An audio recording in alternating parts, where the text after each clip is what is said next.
Alright, so I'm going to do another video here today. It's a Sunday. I have nothing else to do. So I've decided to skip the chapter on the meaning of numbers because I have no training in mathematics, but I will give you the upshot of it, which is simply that each culture comes up with its own mathematics that is internally consistent with its world feeling. Hence, the Hindus come up with the number 0. Of course they would. They have this idea of shunyata, the void. So naturally they would come up with a number 0, and then pass it along through the Arabs, and from the Arabs it passes it into the West eventually. With regard to the classical world, we have Euclidean geometry, and the Euclidean world is about magnitude and form and matter, and it's totally consistent with the world feeling of the Apollonian sensuous physical body. Everything is Euclidean, based on sensuous magnitudes, and there is no sense for the infinite whatsoever. In algebra with the Arabs, you get this idea of mystical numbers, X, Y, Z. What are these things? They're like magical forces penetrating into mathematics. So the idea of algebra is consistent with the Arabic world feeling of the world as a cave within which magical, mystical substances struggle with each other for possession over light versus darkness and so forth. And then finally, with the Faustian mathematics of the differential calculus, we of course, naturally with our feeling for the infinite, invent the differential calculus, the infinitesimal calculus, which is consistent with depth perspective in oil painting, where the vanishing point goes on forever. It's an infinite point in the painting. That's basically the upshot of what he has to say about the meaning of numbers. So I'm going to skip that chapter. We're going to go to chapter 3, the problem of world history, where now he creates a set of metaphysical. He creates a metaphysical bivalent opposition, which Derrida would love to attack, because Derrida basically attacked in the Western tradition all metaphysical bivalent ontologies, in which one of the two is privileged over the other. Just as man is privileged over woman, the voice is privileged over writing, because the voice has the immediacy of the authenticity of the metaphysics of presence. But Spengler is going to erect his own metaphysical polarity, in which he tries not to favor one or the other of the two, but of course we know that in this case it's the physiognomic versus the systematic, and the systematic can be slotted in with the world as nature. The physiognomic can be slotted in with the world as history, the causality principle with the world as nature and the systematic, the destiny idea with the world as history and the physiognomic, and he definitely prefers that world as history, physiognomic, destiny. That's his preference. So he does prefer one of the two of his metaphysical bivalent opposition. So let's take a look at it and how he theorizes it. He says, now at last, it is possible to take the decisive step of sketching an image of history that is independent of the accident of standpoint, of the period in which this or that observer lives. Independent, too, of the personality of the observer himself, who, as an interested member of his own culture, is tempted by its religious, intellectual, political, and social tendencies to order the material of history according to a perspective that is limited as to both space and time, and to fashion arbitrary forms into which the superficies of history can be forced, but which are entirely alien to its inner content. What has been missing till now is detachment from the objects considered. In respect of nature, this detachment has long ago been attained, though of course it was relatively easy of attainment, since the physicist can obviously systematize the mechanical causal picture of his world as impersonally as though he himself did not exist in it. It is quite possible, however, to do the same as regards the form world of history as opposed to nature. We have merely been unaware of the possibility. The modern historian, in the very act of priding himself on his objectivity, naively and unconsciously reveals his prepossessions. For this reason, it is quite legitimate to say, and it will infallibly be said someday, that so far a genuinely Faustian treatment of history has been entirely lacking.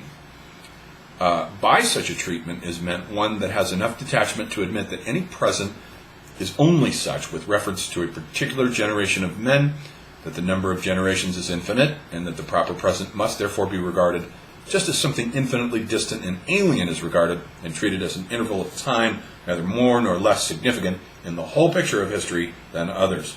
Such a treatment will employ no distorting modulus of personal ideals, set no personal origin of coordinates, be influenced by none of the personal hopes and fears and other inward impulses which count for so much in practical life, and such a detachment will, to use the words of Nietzsche, who, be it said, was far from possessing enough of it himself, enable one to view the whole fact of man from an immense distance, to regard the individual cultures, one's own included, as one regards the range of mountain peaks along a horizon. I want to point out that we're on page 94 here, so we're making progress on this. We've taken a huge chunk out of Decline of the Rest, and admittedly I've abridged part of it. The chapter on Numbers is the only chapter I'm going to skip, though. We'll do every single chapter from henceforth. So I see this as doable. I think we can get through the whole thing here. Maybe another 100 videos. Once again, therefore, there was an act like the act of Copernicus to be accomplished, an act of emancipation from the evident present in the name of infinity. This the Western soul achieved in the domain of nature long ago, when it passed from the Ptolemaic world system to that which is alone valid for it today, and treats the position of the observer on one particular planet as accidental instead of normative. A similar emancipation of world history from the accidental standpoint, the perpetually redefined modern period, is both possible and necessary. It is true that the 19th century AD seems to us infinitely fuller and more important than, say, the 19th century BC. But the moon, too, seems to us bigger than Jupiter or Saturn. The physicist has long ago freed himself from prepossessions as to relative distance, the historian not so. We permit ourselves to consider the culture of the Greeks as an ancient related to our own modern. Were they in their turn modern in relation to the finished and historically mature Egyptians of the court of the great Tutmosis, who lived a millennium before Homer? For us, the events which took place between 1500 and 1800 on the soil of Western Europe constitute the most important third of world history. For the Chinese historian, on the contrary, who looks back on and judges by 4,000 years of Chinese history, those centuries generally are a brief and unimportant episode, infinitely less significant than the centuries of the Han Dynasty, which go from 206 BC to 220 AD. That immediately follows the Qin Dynasty, which is his world history, our epoch-making. To liberate history, then, from that thraldom to the observer's prejudices, which in our own case has made of it nothing more than a record of a partial past leading up to an accidental present, with the ideals and interests of that present as criteria of the achievement and possibility, is the object of all that follows. So he thinks we can get a truly objective vision of history, stepping outside of our own civilization and regarding its epochs as more important than all the other epochs of all the other civilizations, and we can get this sort of floating Archimedean standpoint outside of all these civilizations where we can survey them calmly, coolly, and objectively. So he says here, nature and history are the opposite extreme terms of man's range of possibilities. This is his fundamental opposition between world as nature, which is the scientific, mathematical, philosophical picture of the world, composed of laws, rigid, dead laws, versus the world as history, which is growing, becoming, and changing. Nature and history are the opposite extreme terms of man's range of possibilities, whereby he is enabled to order the actualities about him as a picture of the world. And actuality is nature, insofar as it assigns things becoming their place as things become, and history insofar as it orders things become with reference to their becoming. And actuality, as an evocation of mind, is contemplated, and as an assurance of the senses is critically comprehended, the first being exemplified in the worlds of Plato, Rembrandt, Goethe, and Beethoven, the second in the worlds of, so the first being the world as history, and the second, the world as nature, is the worlds of Parmenides, Descartes, Kant, and Newton. It's a stiff, rigidified world picture with these guys, but fundamentally metaphysical nonetheless. Cognition in the strict sense of the word is that act of experience of which the completed issue is called nature. The cognized and nature are one and the same. The symbol of mathematical number has shown us that the aggregate of things cognized is the same as the world of things mechanically defined, things correct, once and for all, things brought under law. Nature is the sum of the law-imposed necessities. There are only laws of nature. No physicist who understands his duty would wish to transcend these limits. His task is to establish an ordered code, which not only includes all the laws that he can find in the picture of nature that is proper to himself, but further represents that picture exhaustively and without remainder. Contemplation or vision, anschauen, is the German word. On the other hand, I may recall Goethe's words. Vision is to be carefully distinguished from seeing. Is that act of experience, which is itself history because it is itself a fulfilling. That which has been lived is that which has happened and is history. Every happening is unique and incapable of being repeated. It carries the hallmark of direction, time, and irreversibility. This is the world as history now, not nature. That which has happened is thenceforth counted with the become and not with the becoming, with the stiffened and not the living, and belongs beyond recall to the past. Our feeling of world fear has its sources here. Everything cognized, on the contrary, is timeless. Neither past nor future, but simply there, and consequently permanently valid, as indeed the very constitution of natural law requires that it should be. So we have nature here, law as against history here, as the evolution of forms. Law and the domain of law are anti-historical. They exclude incident and causality. He's got the word, They exclude incident and casuality. Not causality, because causality is the primary principle of world as nature. Casuality. I wonder if that's an error of translation there. Something's wrong with that. The laws of nature are forms of rigorous and therefore inorganic necessity. It becomes easy to see why mathematics, as the ordering of things become by number, is always and exclusively associated with laws and causality. Becoming has no number. We can count, measure, dissect only the lifeless and so much of the living as can be dissociated from livingness. Pure becoming, pure life, is in this sense incapable of being bounded. It lies beyond the domain of cause and effect, law and measure. No deep and pure historical research seeks for conformities with causal laws, or, if it does so, it does not understand its own essence. This is Goethe's world and Leonardo's world, the world of things that are in the process of becoming, the world of Rembrandt and Plato.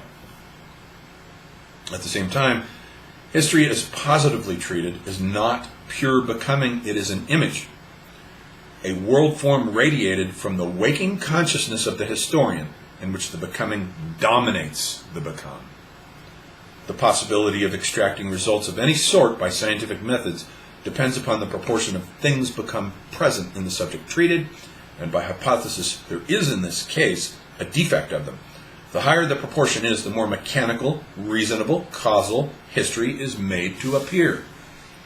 Even Goethe's living nature, utterly unmathematical world picture as it was, contained enough of the dead and stiffened to allow him to treat at least his foreground scientifically. But when this content of things become dwindles to very little, then history becomes approximately pure becoming, and contemplation and vision become an experience which can only be rendered in forms of art.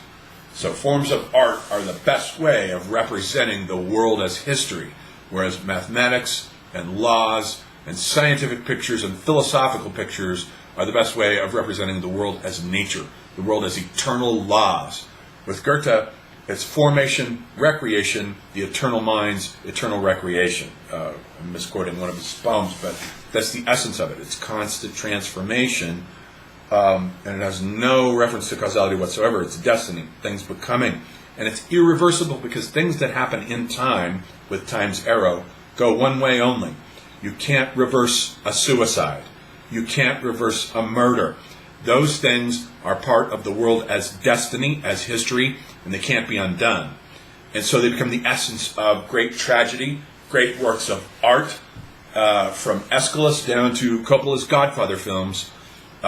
This is captured as the world as destiny. Things are irreversible. At the end of Godfather Part 3, When Michael Corleone loses his daughter to a stray gunshot and she dies, that is the world as history. It is irreversible. You can't take it back. You can't rewind it. It's a one-shot deal. The world as nature, on the other hand, has no regard for time. It's a realm of billiard balls moving around in a phase space that has no recognition of past or future, reversibility or irreversibility. It doesn't matter to it. Time is negligible in the Newtonian vision of the universe, but not in the vision of the great tragedians, Aeschylus, Sophocles, Francis Ford Coppola. The world is not reversible to those men. That which Dante saw before his spiritual eyes as the destiny of the world, he could not possibly have arrived at by ways of science, any more than Goethe could have attained by these ways to what he saw in the great moments of his Faust studies, any more than Plotinus and Giordano Bruno could have distilled their visions from researches. These visions come from the inner eye, the middle eye, the pituitary gland. They come from the realm of the third eye, the realm of vision, not research, not intellect, not figuring things out. This contrast lies at the root of all dispute regarding the inner form of history.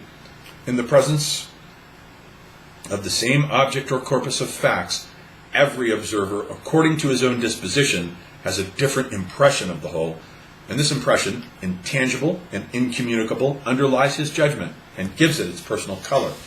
The degree in which things become or taken in differs from man to man, which is quite enough in itself to show that they can never agree as to task or method. Each accuses the other of a deficiency of clear thinking. And yet the something that is expressed by this phrase is something not built with hands, not implying superiority or a priority of degree, but necessary difference of kind. The same applies to all natural sciences. Nevertheless, we must not lose sight of the fact that at bottom, the wish to write history scientifically involves a contradiction. True science reaches just as far as the notions of truth and falsity have validity. This applies to mathematics, and it applies also to the science of historical spadework, viz., the collection, ordering, and sifting of material. But real historical vision, which only begins at this point, belongs to the domain of significances, in which the crucial words are not correct and erroneous, but deep and shallow. The true physicist is not deep, but keen. It is only when he leaves the domain of working hypotheses and brushes against the final things that he can be deep, but at this stage he is already a metaphysician. Nature is to be handled scientifically, history poetically. Old Leopold von Ranke is credited with the remark that, after all, Scott's Quentin Durward was the true history writing, and so it is. The advantage of a good history book is that it enables the reader to be his own Scott.